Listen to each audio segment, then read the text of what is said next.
No man has labored more zealously or more efficiently for the Southern cause than General Ambrosio Jose Gonzales. He served with honor and with nary a thought of personal profit at the war's end. Who was this man, who was neither a general nor a son of the South? Why did he leave his beloved homeland of Cuba? Why did he fight for the Confederacy?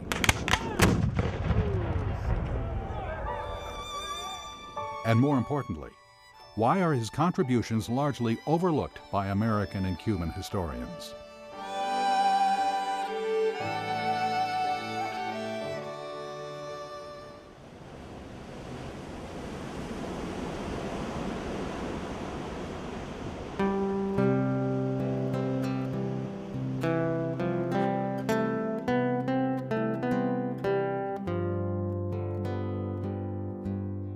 Ambrosio Jose Gonzales was born in 1818 in Matanzas, Cuba. By the time he was in his early 30s, he had already lived the life of conspirator, filibuster, leader in the Cuban annexationist movement, and expatriate. His intellect and values were formed by 19th century Romanticism. It was a heroic era where deeply human emotions were not only acknowledged, but embraced and given wing through literature and art. Romantic writers believed that individuals could change the course of history. It's important to see where Ambrosio Gonzales came from, to understand the context of his life and the deeds that he did, and also to understand why, maybe perhaps why he's been forgotten. So to see where he was born, to see where he lived, to see the culture he grew up in is very important for us in understanding who he really was, and to fulfill our idea of finding this man and re-finding him.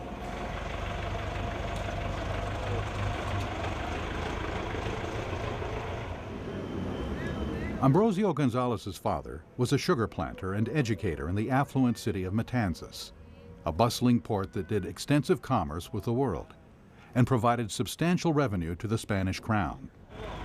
Though not wealthy, the Gonzales' social milieu was made up of intellectuals, aristocrats, and the politically connected. Today, Matanzas remains a city of poets and artists with a vibrant cultural life.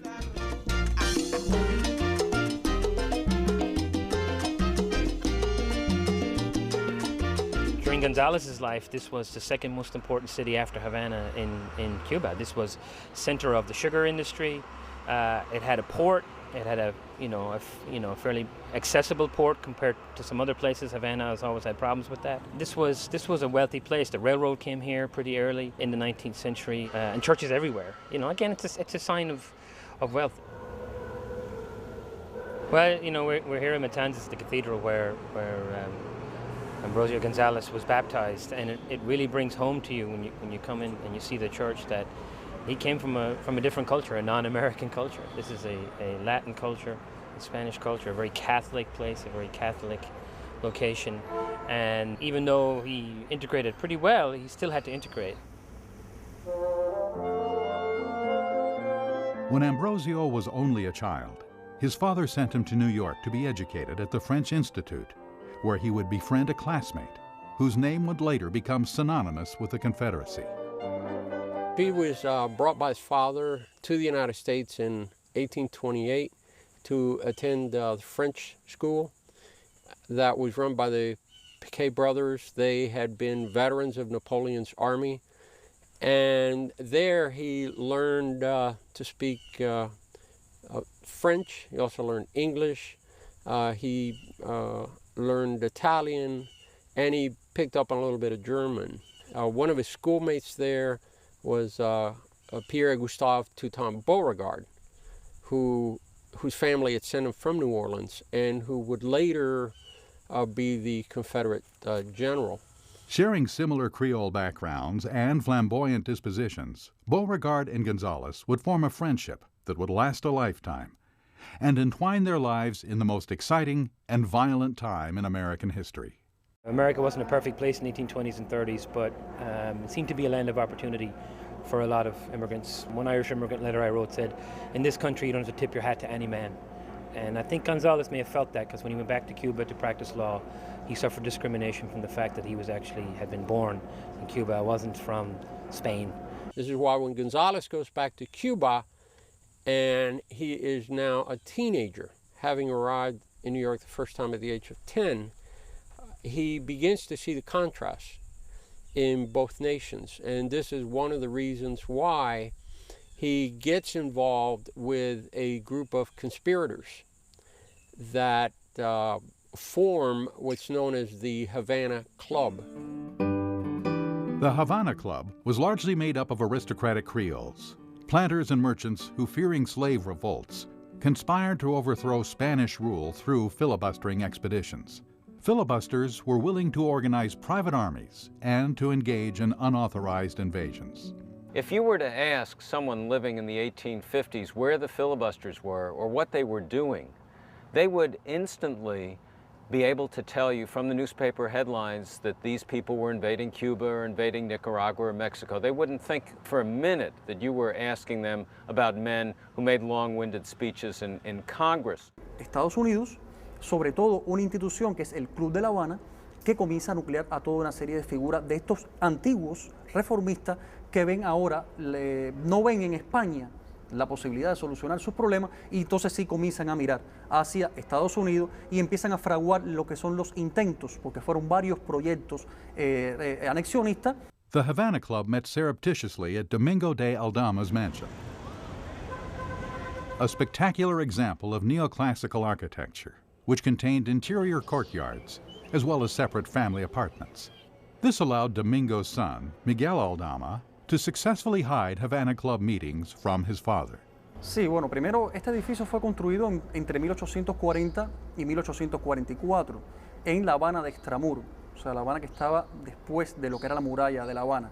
Aquí no se podía construir, o sea, construcciones civiles no se podían hacer porque este era el campo de Marte, que era justamente para los ejercicios militares.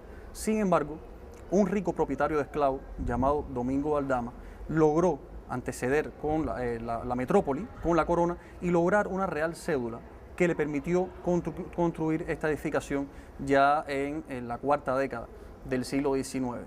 Evidentemente esto lo pudo gracias al dinero que tenía. Él había llegado de España muy pobre, realmente era muy pobre, pero gracias al negocio de la trata esclavista logró reunir un caudal que le posibilitó hacerse de un dinero que le permitió ser uno de los hombres más ricos. Members of the Havana Club conspired to free Cuba from Spain's tight control and annex it to the United States as a slave state. Though Gonzales never owned a slave, many of his co-conspirators did, and Gonzales aligned his goals with theirs so that he might achieve his ends, independence from Spain.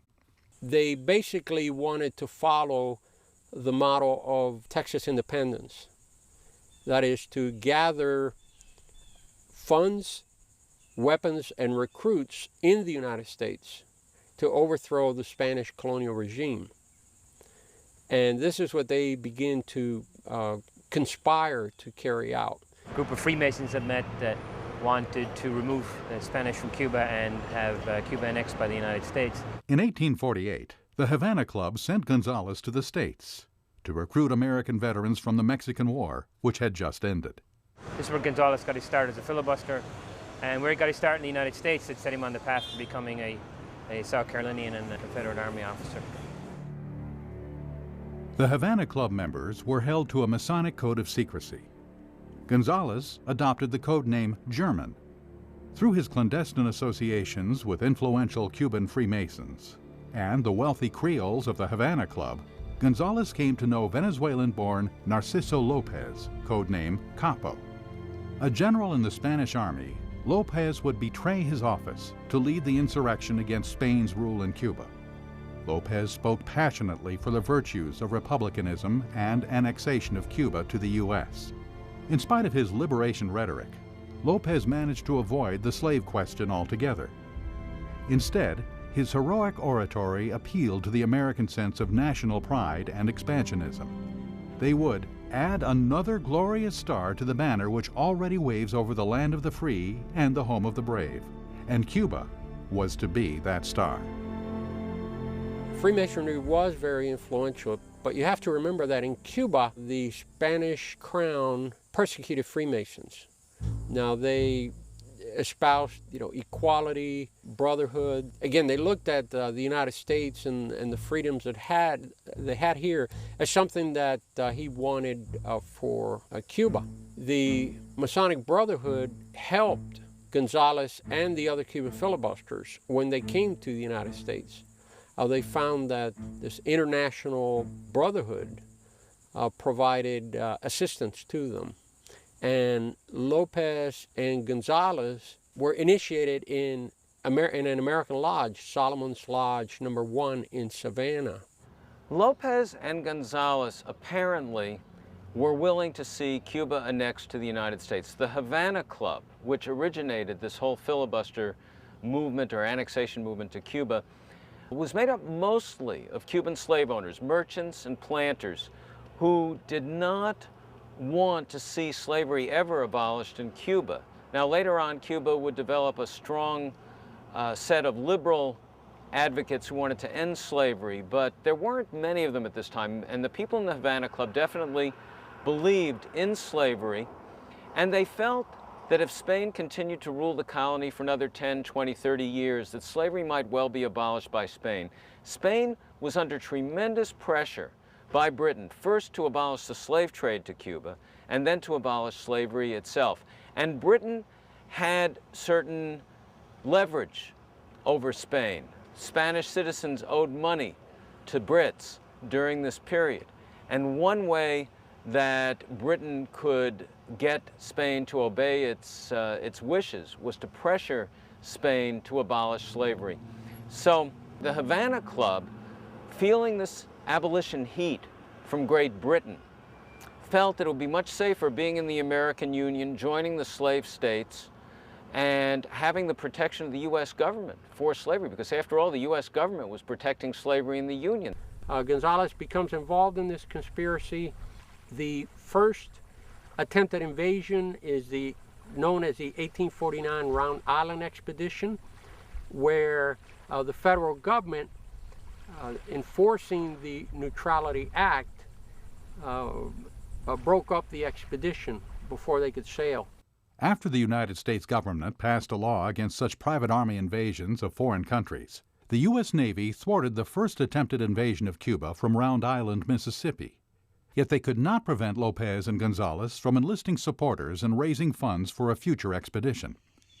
And in the early hours of May 19, 1850, Narciso Lopez led an expedition of 600 men from New Orleans into the port city of Cardenas. Landed just a little bit to our left here at a wharf owned by a sugar merchant. They landed about 3 a.m., but the ship actually struck ground. It grounded before they could actually get to the dock, and they had to go ashore by plank, one by one, literally, so that slowed them down. After arriving ashore, they kind of commandeered some locals to guide them up to the town to find where the Spanish military forces were, and then when they got to the main plaza, they thought the infantry barracks was there, when actually it was the town prison, and that's where the first action of the day was held, where filibustering forces tried to drive out the Spanish forces inside.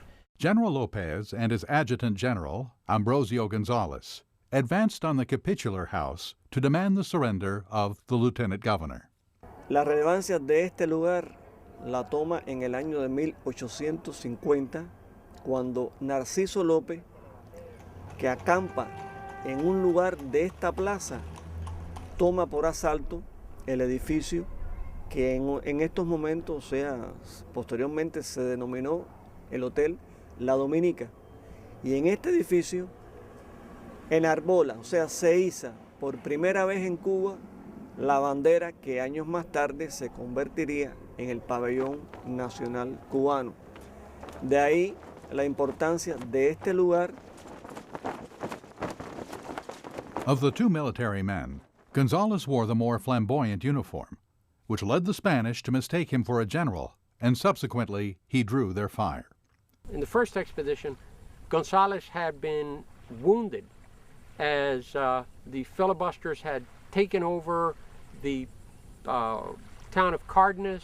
As they're walking across the plaza to demand the surrender of the lieutenant governor, Gonzales is shot twice in the thigh, and he goes into immortality as the first Cuban wounded in combat for the liberty of Cuba.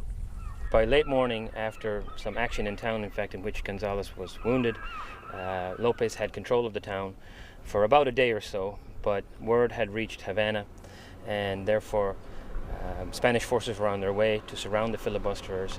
And Lopez was disappointed that not too many locals had rallied to his cause, and after some Spanish opposition again, a cavalry charge, which included a cavalry charge, the filibustering forces decided to withdraw from the town and head back to Key West. News of a massive Spanish force arriving from Matanzas in less than a day led Lopez to command his men to board the steamer Creole. He decided that he'd lost the element of surprise and to evacuate the city. After a day-long battle, the Creole finally departed with a severely injured Gonzales aboard. Lopez hoped to continue the expedition by sailing to western Cuba, to the Pinar del Rio region, where he hoped to gain more support from the local population. However, the filibusters on board decided that the expedition had been a failure, that continue it would be suicide, and voted to return to the United States as quickly as possible. So Lopez resigned command, and the helmsman navigated towards Key West, Florida, with the Spanish warship Pizarro following behind. During the stormy night, the Creole cut its engines and was able to elude the Pizarro. But by morning, the Pizarro was once again steaming toward the Creole and inevitable battle. Only by burning its bunks and furniture for fuel was the Creole able to increase its speed, putting a narrow distance between them and the Pizarro. When they got on shore, they quickly evacuated the ship. Gonzales was on a stretcher, having been wounded.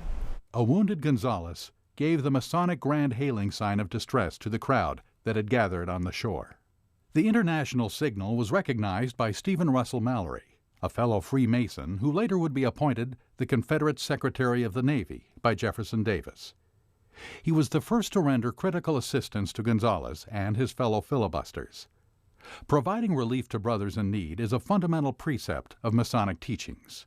This principle creates strong bonds between fellow Freemasons and helped pave the way for Lopez and Gonzales to raise substantial support in the United States. The first expedition to Cardenas had been a military failure, but it generated a lot of publicity in the United States for Lopez and Gonzales and the other filibusters. Some of it positive, some of it negative. The negative publicity actually from the Whig press, encouraged the U.S. government to try and charge some of the leading filibusters, particularly Lopez, with trying to start a war against a peaceful country, Spain. Positive publicity, however, generated a lot of support among the press, particularly in the South. Lopez, Ambrosio Gonzales, and a number of their collaborators, including the governor of Mississippi, John A. Quitman, were indicted for violating the Neutrality Act by a federal grand jury in New Orleans. Gonzales was called for the defense and made excellent use of his law training. The people of New Orleans were very supportive of Lopez and his co-defendants, and in the end, the prosecutors couldn't find a jury to convict them, so all charges were dropped. So quickly, Lopez and Gonzales decided to prepare another filibustering adventure. And they planned it for 1851. Gonzales, again, was central to the efforts to get weapons and find recruits for it. But when news hit the United States in July of 1851 that there were uprisings on the island of Cuba, Lopez decided to hurry up the expedition and get here as quickly as possible to take part and help the Cubans rise up against Spanish rule. Now, these reports had actually been overblown and exaggerated in the American press. The Spanish had put down some very small uprisings in the western part and the southern part of Cuba, but Lopez didn't know this. The ever-shifting strategy at one point called for Lopez to pick up recruits that Gonzales had enlisted and for all to proceed to Cuba on the Pampero. But critical intelligence received by Lopez in Key West prompted him to push on to Cuba without Gonzales and his soldiers. After unloading the expedition west of Havana, Lopez sent the Pampero back to Jacksonville with orders for Gonzales to proceed at once with a secondary expedition, which would meet up with Lopez in western Cuba. On the return trip to the United States, the Pampero would be resupplied with cannons, howitzers, rifles, and cutlasses for its rendezvous with Lopez. On August 18, 1851, Narciso Lopez and his 250 filibusters arrived at Cafetal de Frias, a coffee plantation where they made camp. This time the Spanish army was ready for Lopez. General Manuel Ena led some 900 soldiers in an attack. What should have been a decisive defeat for Lopez turned into victory when Lopez's men killed General Ena and the Spanish army retreated. The filibusters pushed on to San Cristobal, but Lopez knew that they would only face larger forces now that their position was known. The following day, they were again attacked, and once again they escaped into the mountains. Back in the States, a dispute over who would lead the secondary expedition arose, and after losing command to an American who had invested heavily in the campaign, Gonzales left the Pampero and returned to Charleston to raise promised reinforcements. This command rift, as well as engine malfunctions, led to the Pampero's late departure, and it was September 4th by the time the Pampero set sail for Cuba and Gonzales's intended rendezvous with Lopez. It was already too late. Narciso Lopez had been captured and publicly executed in Havana on September 1st. We're at the La Punta where Narciso Lopez was executed after being captured after his failed second expedition in 1851. Gonzales didn't make it on this one because he was gathering supporters in Georgia and Florida. The ship that actually dropped Lopez just west of Havana, where he tried to instill rebellion, went to get Gonzales. By the time it got to Florida and Georgia, Lopez had already been captured and he was brought here, where he was executed by garroting, where they used this medieval instrument to slowly strangle him by turning a bolt into his neck, thus ending the career of perhaps Cuba's most famous filibuster. La pieza que observan es el garrote vil, una máquina para matar hecha de madera con un asiento y un respaldo. Tiene una pieza en forma de collarín y una manigueta que es la que al dar la vuelta provoca la muerte del reo. En ella fue agarrotado en septiembre de 1851 Narciso López, que es la figura vinculada con la expedición a Cárdenas el 19 de mayo de 1850, que trae nuestra bandera y que repite otra expedición en 1851 a la zona de Pinal del Río y que, bueno, en sus propósitos estaba lograr una separación de Cuba de España. There were public executions. The Spanish wanted to show what happened to particularly the filibusters, to make them an exhibition, to discourage any internal revolt. In some ways, that's what happened.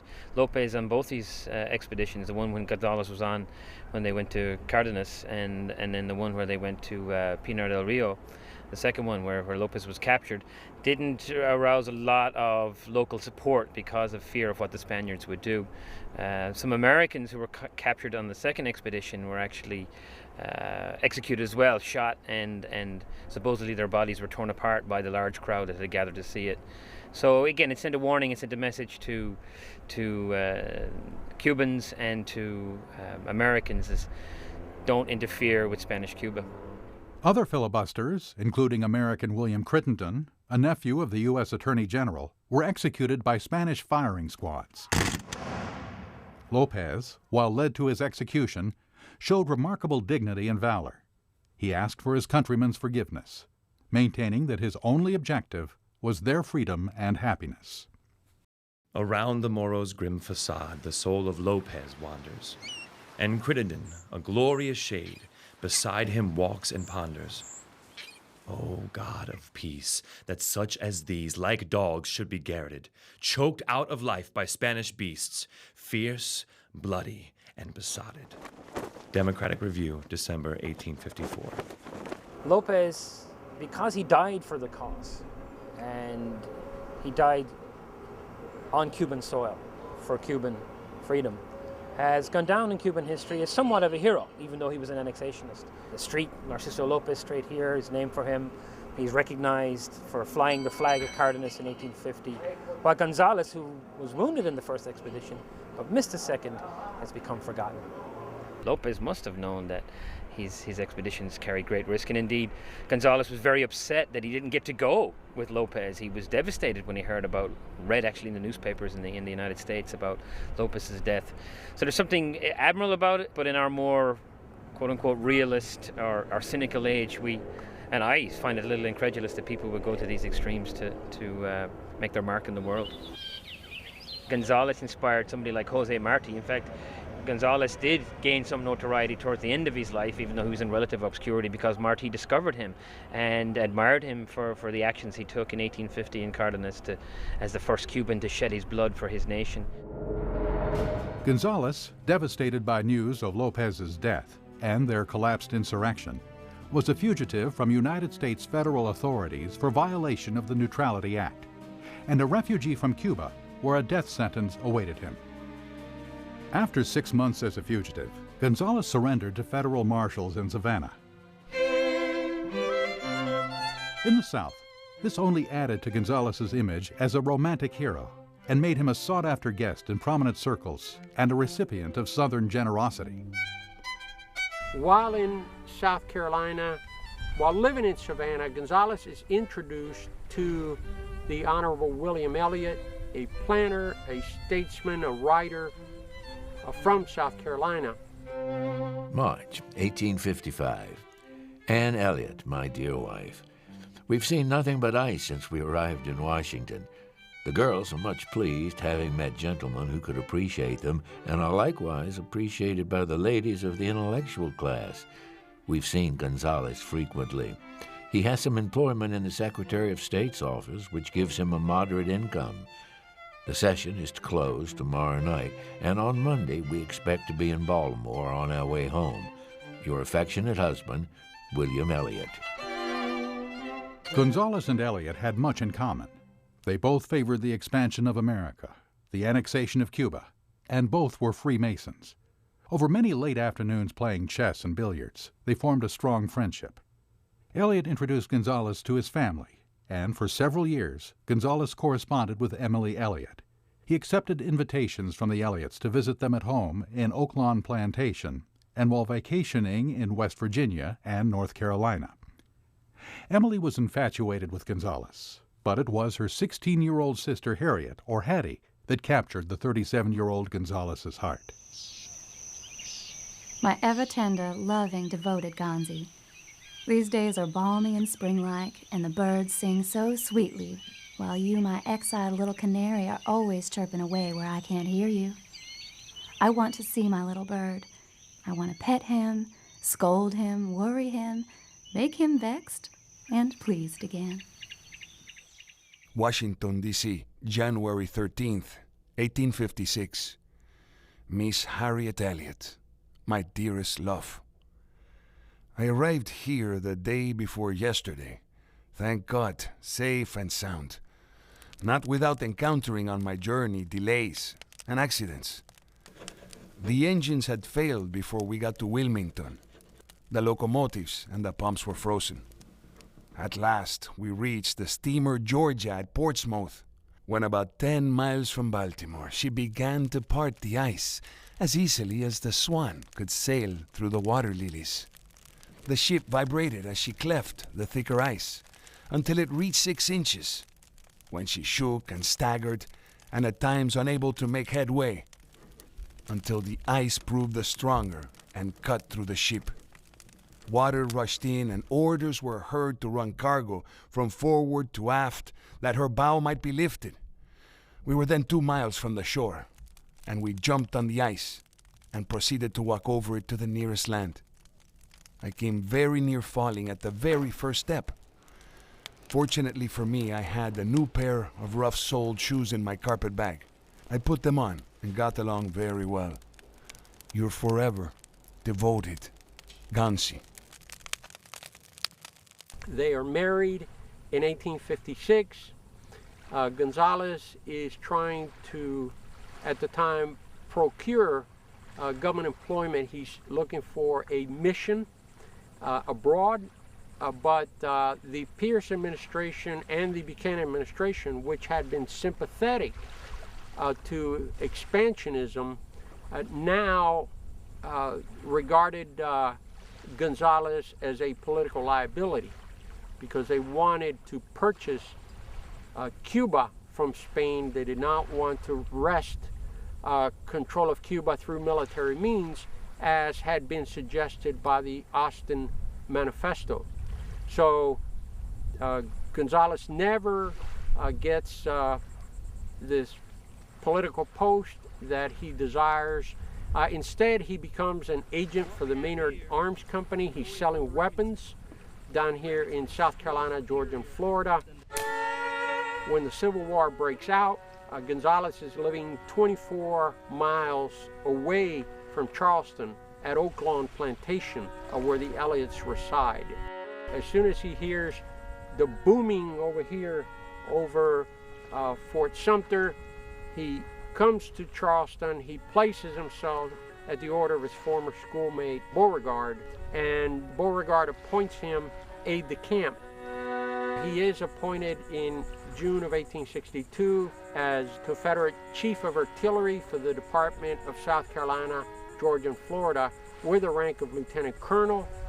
He later quickly rises within a few months to the rank of Colonel. He was in charge of setting up the ring of artillery that extended from here, from James Island out to Charleston, and covered the entire harbor area.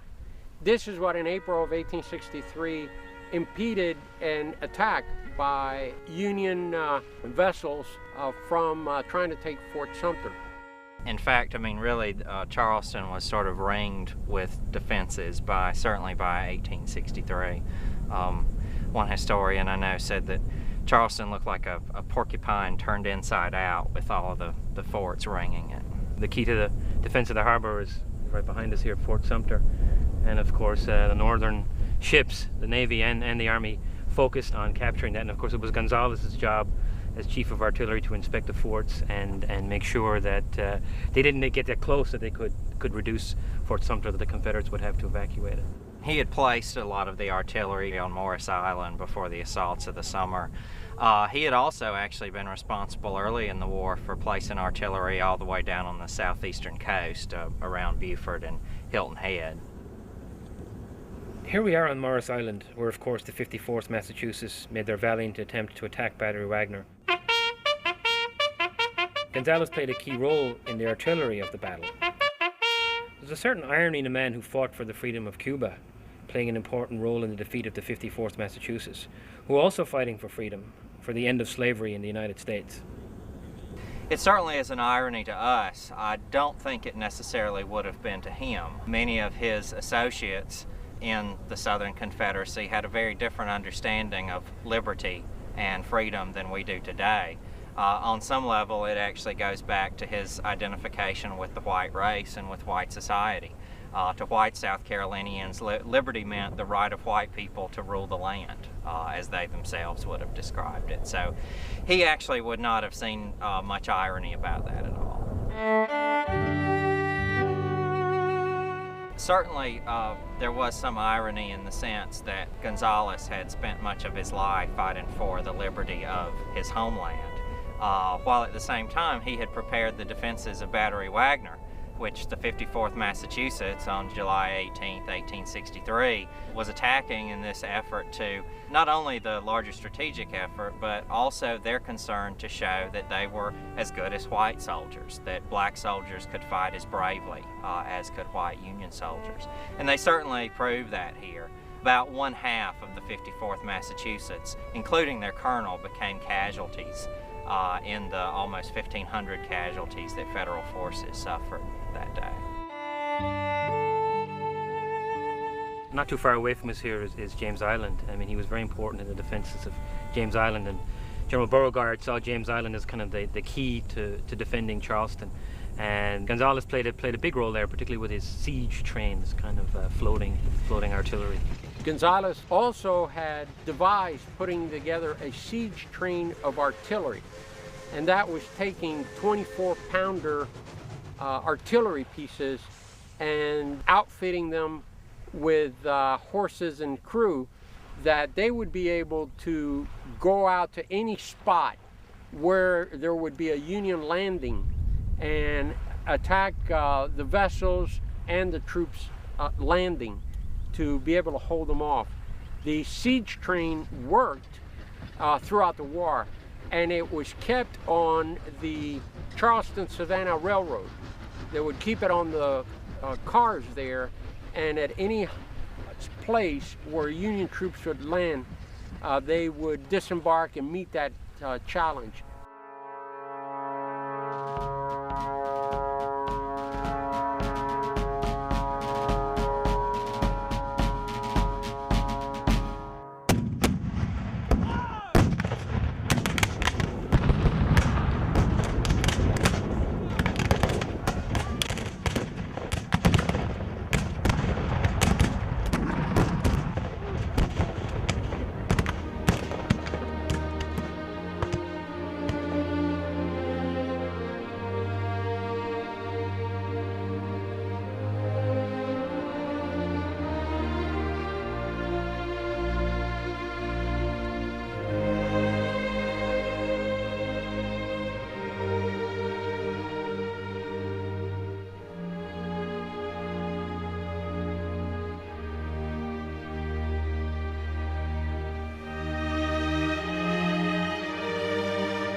Gonzales commanded the artillery in a furious battle that took place at Honey Hill near Boyd's Landing, South Carolina, on November 30th, 1864.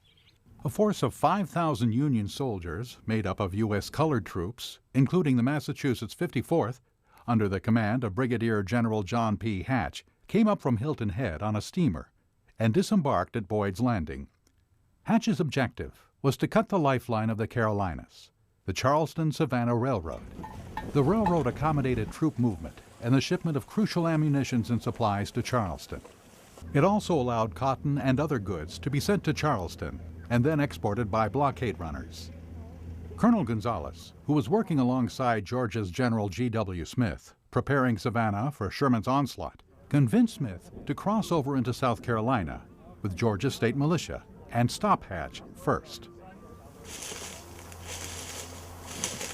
Gonzales was able to convince them to say, look, if we don't hold them off here and they manage to cut off the railroad, they will cut off any possible retreat of Confederate troops from Savannah or any possible supplies that we might get from Charleston. So this is why Smith decided to bring Georgia troops that were not supposed to be fighting outside of their state to this region. The Georgia troops were very crucial in this battle because by the time the Union Army got here, they had already lost one day because they had gotten a guide, took them into a swamp, and they had gotten lost. By the time they approached this region on November 30th of 1864, early that morning, the first contingents of the Georgia troops had arrived and were able to assist the South Carolina artillery that was set up right here at Honey Hill. And later on through the day, other contingents of Georgia troops, including the 47th Georgia Regiment, came here, and the 32nd Georgia Regiment, and they were able to stem the tide of this Union onslaught. You can see where the Union troops came in this direction toward Honey Hill, and the map marks the first Union thrust in light blue. We can see here that by 11:30 in the morning, you had the 55th Massachusetts, the two companies of the 54th, which were mostly African-American regiments. You had the 35th U.S. colored troops leading the charge between 11:30 and noon, and were driven back by the 6 artillery pieces that were laid here at the earthworks where we're standing. These artillery units were manned by the Augusta Battalion of the Georgia State Militia, and the chief of artillery during this battle was Colonel Ambrosio Jose Gonzales. Confederate Colonels Colcock and Gonzales concealed 1,400 soldiers and heavy artillery behind 20-foot-high earthworks and waited on General Hatch and his men. Hatch's brigades were taken by complete surprise and quickly overwhelmed as manifested by the hundreds that lay dead within minutes of opening fire. Hatch withdrew his brigades in defeat, failing in his mission to cut the railroad. Major General Smith wrote in his report that Colonel Colcock and Colonel Gonzales could not be given too much credit. The flight of the enemy during the night and the number of their dead left upon the field is evidence of the nature of the attack as well as the defense. Despite the impressive Southern victory at Honey Hill, the Confederate Army was collapsing under relentless assault from the Union Army that had expanded with the addition of emancipated slaves. Before General Hatch pushed his troops towards Charleston, he ordered the Elliott's Oak Lawn plantation to be burned. Charleston had been under siege for years, and by 1864, most of the civilian population had long since fled the city. The shelling of Charleston from Fort Putnam has continued night and day, at intervals of 10 minutes. One gun alone has fired over 1,000 rounds at an elevation of 40 degrees. Charleston is gradually crumbling under this incessant bombardment. The enemy kept up a brisk fire upon the city Thursday, firing between 40 and 50 shells. About 1 o'clock, a parrot shell entered the roof of Alexander Duncan's workshop at the foot of Hazel Street, struck on the anvil and bursted. 2 young men and a Negro boy were standing by the anvil at the time of the explosion. Between 30 and 40 shells have been fired at Fort Sumter since our last, most of which struck but did no damage. The enemy were again busy at the Swamp Angel on Thursday. There was no change in the fleet. Gonzales's excellent performance at Honey Hill was all for naught, as the following month, the link between Charleston and Savannah was broken by William T. Sherman's capture of Savannah at Christmas. The Union general then turned his fury on South Carolina, exacting revenge on the birthplace of secession. The whole army is burning with an insatiable desire to wreak violence upon South Carolina. I almost tremble for her fate. I'm going to march to Richmond, and when I go through South Carolina, it will be one of the most horrible things in the history of the world. The devil himself couldn't restrain my men in that state. Though Charleston escaped Sherman's troops' full wrath, it finally fell to Union forces in February. Gonzales's efforts on the city's defenses had helped keep it in Confederate hands for 4 years. Gonzales had been dispatched by General Johnston to Hillsborough, North Carolina in early March 1865. From this position, he supplied guns to General Braxton Bragg in Salisbury, General Beauregard in Greensboro, and the commanding officer at Danville. He remained in Hillsborough until Johnston surrendered to Sherman near Durham, North Carolina on April 26, 1865. After Gonzales was paroled at Greensboro, he returned to the South Carolina Low Country and an unknown future.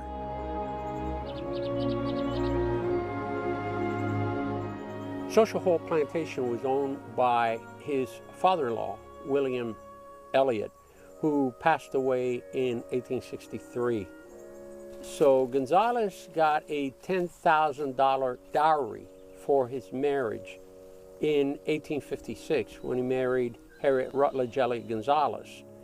He never received the full amount of the dowry, so the family made a settlement with Gonzales for this $10,000 dowry and let him have Social Hall Plantation. So he gave it a try at not just farming, but also at lumbering. And initially, they didn't even protect the equipment because the salt spray corroded some of the water tanks. Again, he was just a novice at this. The tanks got corroded, and eventually these water tanks were part of his sawmill, corroded and broke.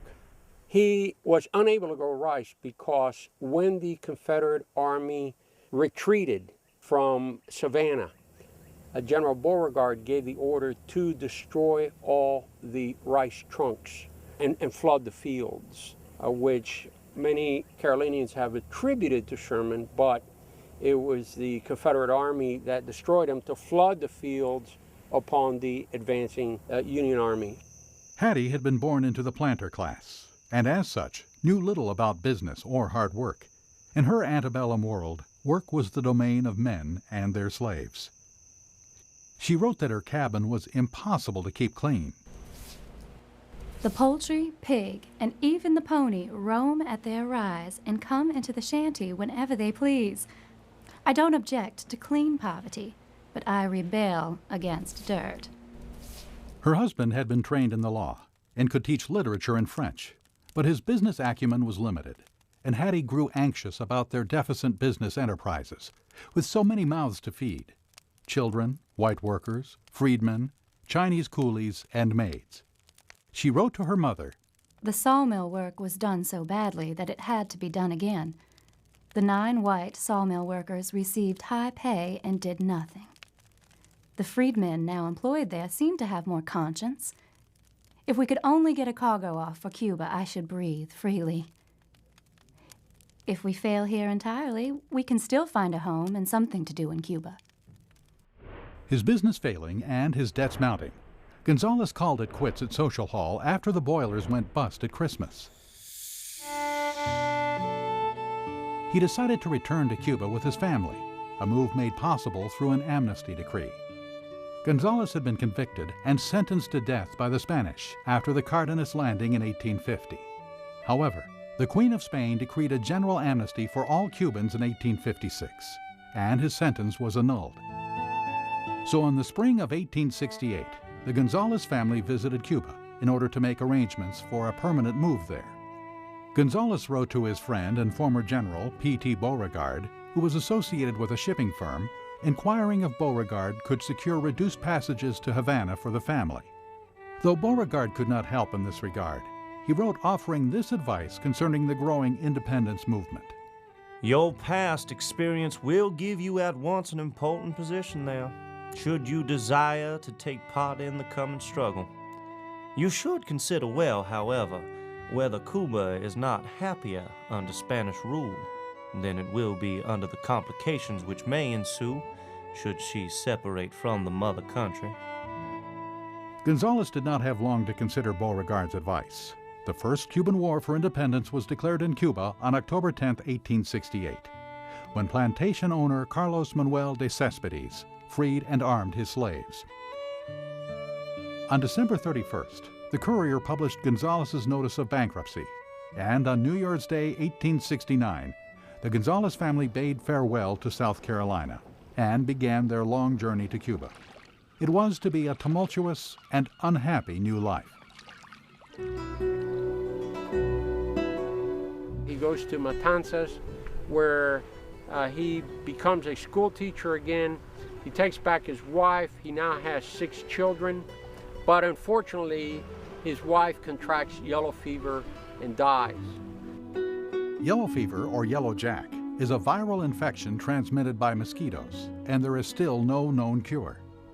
But some victims get only a mild infection and can recover well, as did 11-year-old Narciso. More misfortune followed quickly when Gonzales lost his job at La Impresa Preparatory Academy, when it was closed by the colonial government for its separatist views. Gonzales has to come back to the United States with his brood. His sister-in-law, Emily, expects him to now marry her.